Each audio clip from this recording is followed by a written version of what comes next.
Le billet d'humeur, Annette Lévy-Villard. Vous n'avez réclamé la gloire ni les larmes, ni l'orgue ni la prière aux agonisants. 11 ans déjà, que cela passe vite, 11 ans. Vous vous étiez servi simplement de vos armes.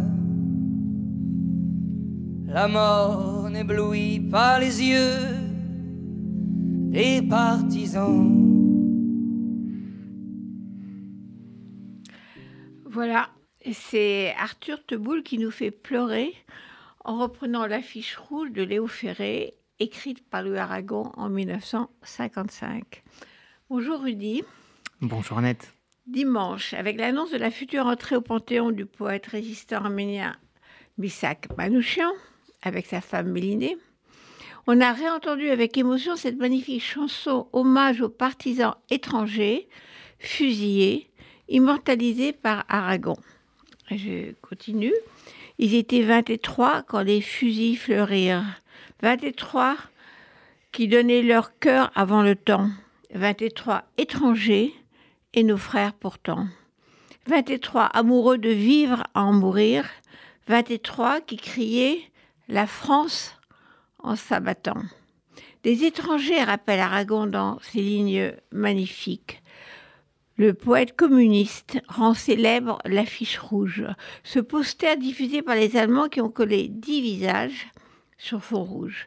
Des visages d'hommes jeunes, hirsutes et hagards. On sait maintenant que les photos de ces hommes poussés contre le mur d'exécution sont des résistants arrêtés et torturés par la police française avant d'être condamnés à mort par un tribunal allemand et ensuite fusillés au Mont Valérien le 21 février 1944 avec 12 autres martyrs. Le groupe Manouchian, ce sont les FTP, MOI, FTP pour francs, tireurs et partisans, et MOI pour main-d'œuvre immigrée. Des commandos de résistants organisés par le Parti communiste qui feront dérailler les trains, vont abattre des chefs nazis en plein Paris qui sont prêts à mourir dans leur combat contre Hitler. L'affiche rouge montre donc ces étrangers criminels, comme disent les Allemands, qui pensent que ces images vont faire peur au peuple français, jouant sur la xénophobie et la haine de l'étranger. Mais j'ai sursauté ce week-end en écoutant et lisant les papiers de mes collègues journalistes qui racontaient l'histoire héroïque du groupe Manouchian. Alors pourquoi ce malaise, Annette ? Eh bien, il manquait dans ces longs récits dans la presse le mot « juif ». On disait arménien, polonais, hongrois, espagnol, italien, étranger donc. Mais sur les 10 héros de l'affiche rouge, 7 des fusillés étaient juifs. Et aussi la seule femme du groupe, Olga Bansik, qui ne sera pas fusillée avec ses camarades, mais décapitée en Allemagne. Les Allemands l'avaient pourtant écrit sur l'affiche rouge pour bien désigner leurs ennemis. Assis sous la photo du plus jeune, Thomas Elek, ils ont écrit « Juif hongrois, 8 déraillements ». Thomas Elek avait 16 ans, élève brillant de seconde au lycée Louis-le-Grand à Paris, quand il s'est engagé dans la résistance en 1941. Avec son petit frère Béla, 12 ans. Il distribue des tracts, puis pose des bombes et lance des grenades contre les occupants. Thomas Elek sera dénoncé par sa concierge, arrêté et torturé par la brigade spéciale des renseignements généraux, puis livré aux Allemands. Après un simulacre de procès, il sera fusillé avec tout le groupe Manouchian au Mont Valérien.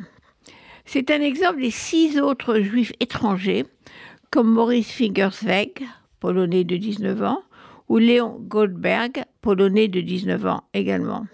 Ou encore Marcel Rajman, 21 ans, qui réussit avec ses commandos résistants à battre des dignitaires de l'armée d'occupation et dira avant d'être exécuté « Je mourrai au moins pour quelque chose.